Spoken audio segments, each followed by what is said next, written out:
So we're now going to discuss SPP 204, which is actually split into two separate documents, no?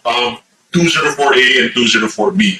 Both of these documents cover services rendered by architects during the construction phase of the project, but these are two different services. Okay, the first one, A, covers the full-time supervision service, while the other one, B, covers the construction management service. There is a difference between the two. Okay, so we're just going to start with 204A now, the one that's about full-time supervision. Okay, so let's begin. So it begins with this rationale. Now it explains sino yung characters in the construction story. Okay, so nandiyan daw si owner, of course, who is the one who asked for the building to be constructed, who pays for everything. The second character are the consultants. No, they provide the design services, limited inspection work. And then you have, of course, the contractor, the one who's actually building or constructing the building. And then finally, you have those people. Now, the person or the persons who supervise the work, who do the full-time inspection.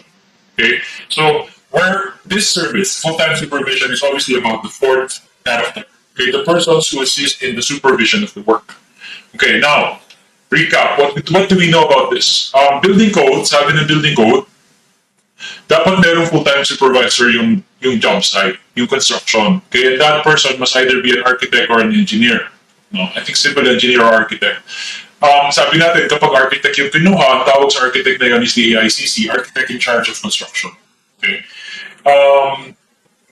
And then may konting backstory pa. Back then daw, in the past, when projects were still manageable, na medyo maliliit lang, the architect of record was assisted by a construction inspector, traditionally called the clerk of works. Now, there's one person on site, inspector siya, and ang trabaho niya is to inspect. Ang tawag sa kanya, clerk of works, siya yung nag-report kay architect of record. But now, projects are much more complex, and it's usually not enough to have just one person do the job of inspection.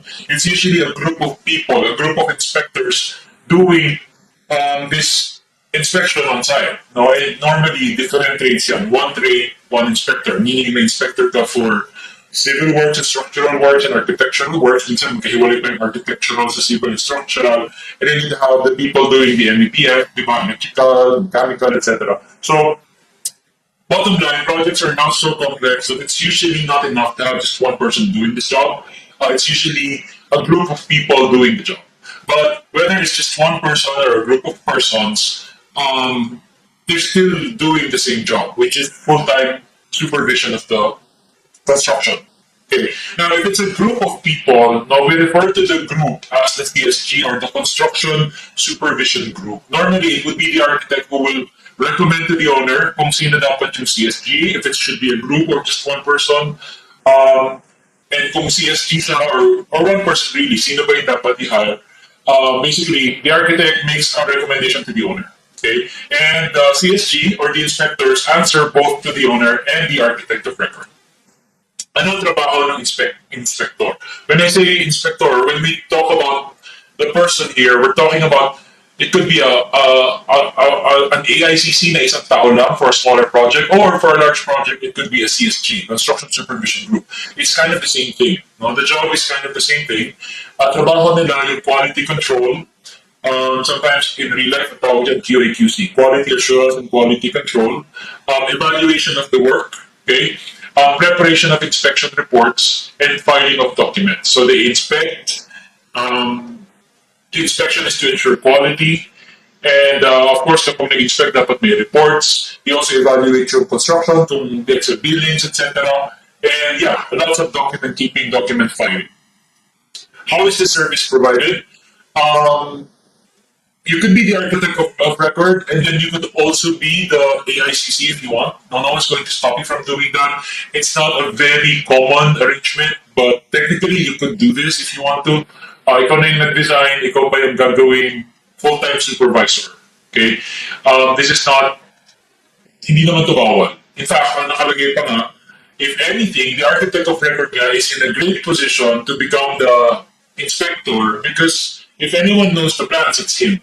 So he's going to be able to interpret the plans the best, no? And to check kung compliant pa si contractor. Pero yeah, this is not very usual, let's be honest. This is not the most common setup. Normally, the inspector, the full-time inspector or supervisor is a third party. It's not the architect of record. It's either another architect or another group of people nga, CSG. Okay? We have to talk about the limitation of authority ng full-time supervisor. Okay? Again, in these slides, tawag CSG. Pero I prefer to use the more general term full-time supervisor because it could be one person or it could be a group of people. So anyway, the full-time supervisor, the CSG, shall not assume the responsibility for the contractor's superintendent. We have to keep in mind na yung full-time supervisor, hindi yan tao ng contractor, tao yan yung owner. Okay?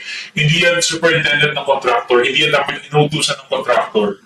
And mas lalong hindi siya dapat parang ginagawang parang foreman or superintendent or PIC ng contractor. Hindi pwedeng siya yung sinisisi ng contractor kung ba't mali yung pinagawa, siya yung sinisisi ng contractor bakit na-delay trabaho. No. Okay, again, the CSG, the full-time supervisor, does not work as the superintendent of the contractor. The contractor must have his own superintendent, his own QAQC, his own PIC. Basically. Okay? So, hindi pwedeng sabihin na, mali yung ginawa ng mga trabahador ko kasi hindi in-inspect ng CSG yung bakal bago buksan. Okay? With or without the full-time supervisor, dapat tama yung gawa ng contractor. The CSG is not there to ensure na tama yung gagawin ng contractor. The CSG is there kasi kailangan may mata si owner sa site. No? Ito parang eyes of the owner siya, si CSG. Pero with or without the CSG, the contractor should get it right. Next, another limitation of authority. The CSG should not decide on matters that are the responsibility of the architect of record. Again, this is obvious. There are things that should be referred to the consultants, and the CSG obviously is not in the position to be deciding on those things. Design issues mostly. Okay, hindi pwedeng yung CSG ang nag-decision. Legal responsibility. Okay, the CSG or the full-time supervisor reports to the owner for administrative matters, but for technical matters, the full-time supervisor or the CSG should report to the architect of record. Okay, ganito yung interpretation ng SPP natin about Article 1723. The question is this, meron ng civil liability ang full-time supervisor.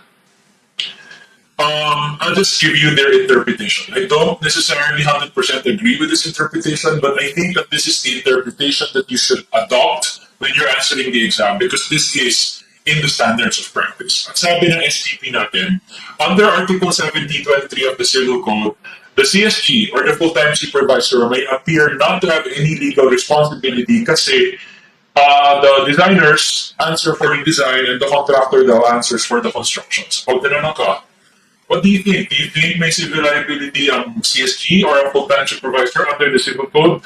My suggested answer is no. Why? Because nasa SPP yan. My honest answer, let's not go to my honest answer. It doesn't matter. Okay, kasi, I don't know, basahin niyo yung Article 1723, tell me what you think. Hindi yun to interpretation ko personally. Pero, hindi ko na kayo to confuse. Basta sa exam, stick to this. This is in the standard. Okay?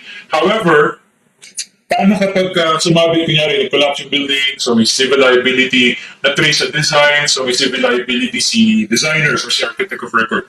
Pwede bang madama yung CSG? Ang nakalagay sa standards natin, kung nakalagay daw sa kontrata ng CSG or ng full-time supervisor na damay siya sa civil liability, then pwede siyang madamay. Particularly if kasama daw si CSG sa review of contract documents. Like, chinek naman ni CSG yung contract documents, kasali siya, tapos nakalagay pa sa kontrata na madadami siya kapag ka nagka-civil liability yung consultant, then pwede siyang madamay.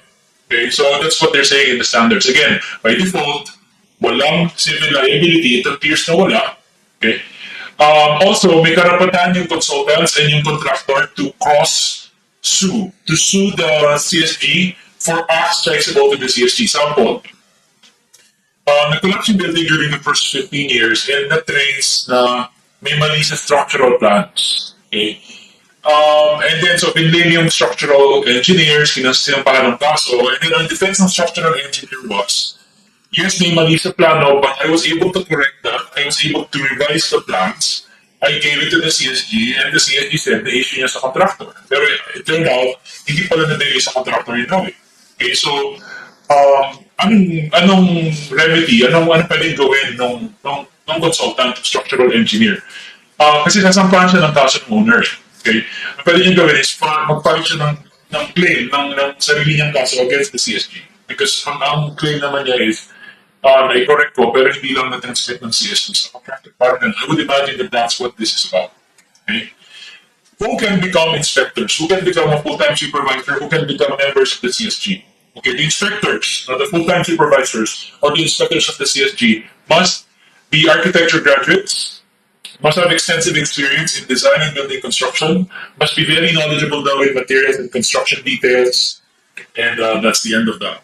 Okay, so that's the full-time supervision service. This is just one of two construction services. The other is SPP 204B.